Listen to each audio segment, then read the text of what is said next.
think one of the biggest benefits of being part of Carers Scotland for me has actually been connecting to a community beyond the house. As a carer, particularly since I gave up work to look after Dad, who is housebound, you can feel quite isolated. You know, you're working away behind closed doors in a private home. You don't get out and about much, and so it's easy to feel on your own. And with Carers Scotland, I can take part in online events, online discussions. I can chat to other carers, share experiences, share problems, and it just makes you feel less alone. And as a volunteer with Carers Scotland, I get to feel I'm contributing to something beyond the domestic sphere by inputting to Carers Scotland activities and campaigning and information videos. I feel I'm doing something positive, and that's important now that I'm not working, to feel that I'm making that wider contribution. And also, I think that bigger network is important because as unpaid carers, we're very much individuals scattered across the country, and we don't have a trade union, we don't have a professional organisation, so we lack collective voice sometimes, and Carers Scotland is our collective voice. And again, feeling that you're part of an organisation that understands our problems, that is campaigning on our behalf to try and make life better for unpaid carers. It just gives you that bit of hope that things can improve and that we can affect some of the change that we need to see happen. I think one of the most notable improvements for carers recently has been the Unpaid Carers Leave Act that was passed last year, which gives unpaid carers in the workplace up to 5 days off unpaid during the year to see to their caring responsibilities. And although 5 days is not a lot, you can use that up pretty quickly, and it's certainly nothing like the kind of support that new parents get in terms of maternity and paternity leave.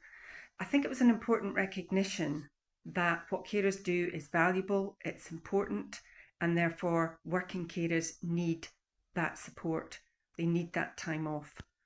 And hopefully that's something that we can build on.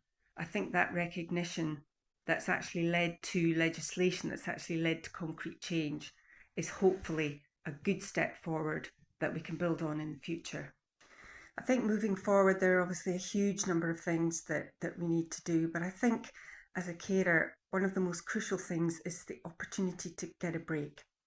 Now, whether that's respite care so that you can get several days off at a time, or whether it's even just good community replacement care to come in on a weekly basis and actually just give you time off, time to look after your own health, time to take a mental break, time to sometimes just actually get out of the house and do something else. It's really vital. And of course, that needs resources, and it needs a properly functioning social care system to provide paid carers to come in and give you that replacement care. But I think breaks for carers, if there's one thing I could gift to every carer out there, it would be an adequate break from caring.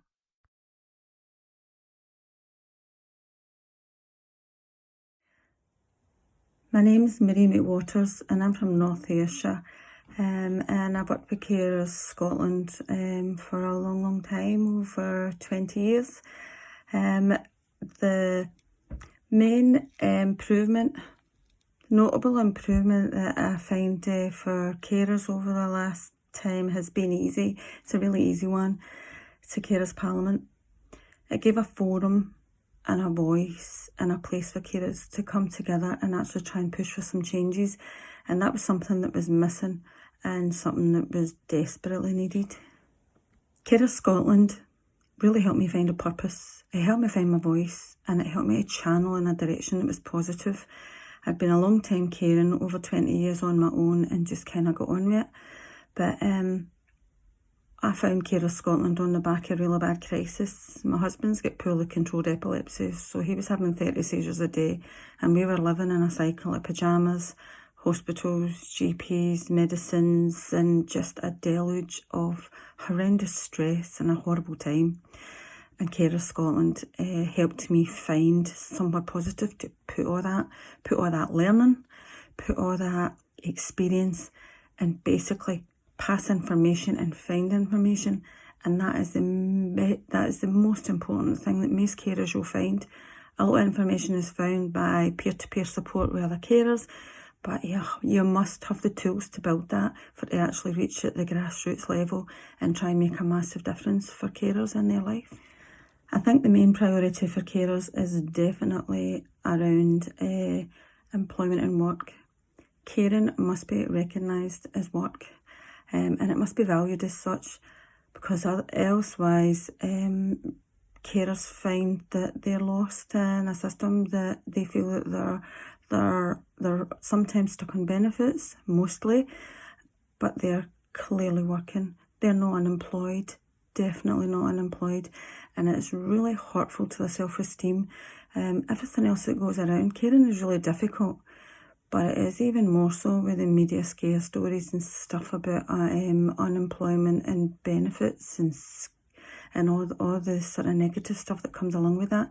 I think the quicker that caring is identified, prioritised and valued, the better for everybody concerned.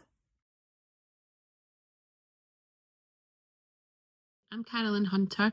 I've been involved with Carers Scotland for many years. I first got involved with the cross-party group for carers probably in about 2015. It was just after I had to give up my career and take on a full-time caring role for my daughter, who needed the support of two people, and I was one of them. And the reason that I started to go to the parliamentary meetings and be involved with Carers Scotland was because I wanted to talk about how important it is for carers to be able to have a life outside of caring. But I think the whole identification back in the early days of Freya's life of me being a carer was I just didn't find myself to be a carer. I didn't see myself as being a carer. And it wasn't until I started to be involved with Carers Scotland that I realised that actually I am a carer. I'm an unpaid carer, and I think that's important for people to be able to identify themselves as an unpaid carer, and then the support, more support will be available for and I think there has been tiny steps around the carers support payment, and surviving on carers allowance is quite impossible. It's not easy to do that, and it's hard and it's difficult, and especially with the cost of living and the energy crisis, everything that's been going on in the past few years has been very difficult. It's very difficult for carers, and I think the only way that carers can, unpaid carers can have a life outside of caring is if social care was efficient enough to be able to provide replacement care and support and respite care. I feel the young carers movement as well has been absolutely fantastic. I know that my daughter has had a huge amount of support being a young carer and going to university. There's mental health support. There's lots of support for her as a young carer, and I think that's been a great movement, and absolutely supportive, but there's still more to be done. There's a lot more to be done, and I think Carers Scotland would be good to have more support around what are your rights, what is my rights as a carer, an unpaid carer, when I'm talking to social workers. On the ground, things aren't good, with Freya's care package, for instance, my daughter's care package. What are my rights as a carer? What can I come back to them with so that I can be protected? Because when we have statements of you have a right to a break, you have a right to this, you have a right to that as a carer, what actually are my rights, and is there how does that work? Because if there's no social care replacement, then that right is pointless. I mean, I think the other thing that happened recently was the right to carers leave at work, which is fantastic if you're working, if you're able to work. I think that's a brilliant thing. It's great, but at the same time, it is only, if you work full time, it's 5 days a year. But, you know, I know some carers will probably need more time than that, and it's not paid. Some places pay, some employers will pay their staff, but some employers won't. So you're having to take unpaid leave. It's still good. It's good that that's there, but I think, you know, does every employer understand that that's in place? And, you know, are they understanding that people are carers within their organisation? So there's still probably a lot of work to be done there as well. I think definitely going forward, the carers payment needs to be increased in accordance with the real living wage, if not more. We put a lot of work into looking after the people that we care for, and a lot of our time we do sacrifice a lot of our life, things that we want to do in our lives, and you know, we do it because we love the people that we care for, and we're not going to do it. But I do think that sometimes, most of the time, we're taken advantage of by the system. I like being part of Carers Scotland, Carers UK.